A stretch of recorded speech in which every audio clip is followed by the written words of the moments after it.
Ito na nga siguro yung sinasabi nilang nagtagpo pero hindi tinadhana. Pero at least nakilala ko siya, di ba? Tsaka kung di dahil sa kanya, hindi ako makakalaya sa heartbreak ko.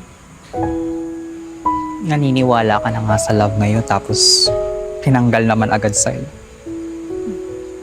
Ako, ang tragic ako lang. Kung masaya naman siya at nakuha niya yung happy ending niya sa 1926, okay na din yun sa akin.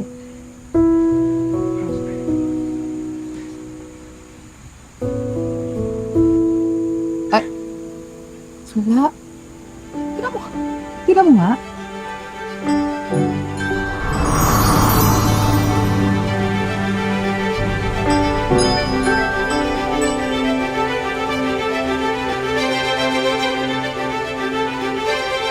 Kathy.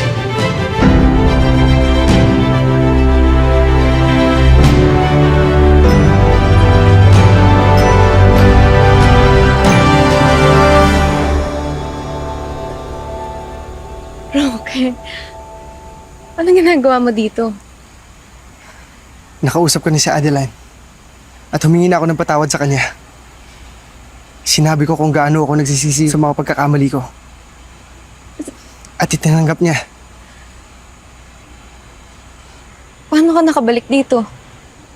Ikunento kita sa kanya. At naiintindihan niya. Kaya niya ako binalik dito, hindi bilang isang parusa. Pero para bigyan ako ng isa pang pagkakataon. Sigurado ka ba? Paano kasi kung hindi mag-work to? Kathy.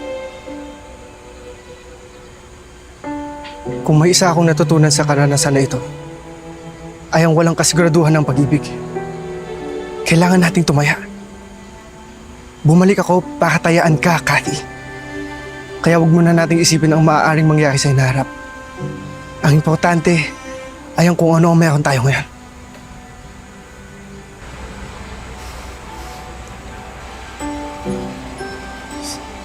Kathy, mahal kita. Ikaw ba mahal mo ako? Mahal din kita, Roque.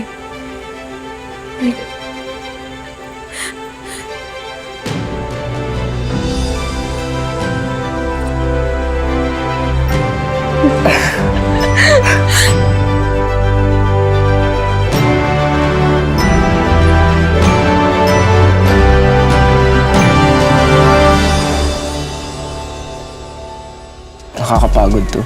Lagi naman tayong ganito. Nakakawawa. Binubuli. Kaya tayo natatawag na nerds eh. Oh, what's wrong with being a nerd? We are 10 times cooler than those normal people. Are you okay? Snatcher yan!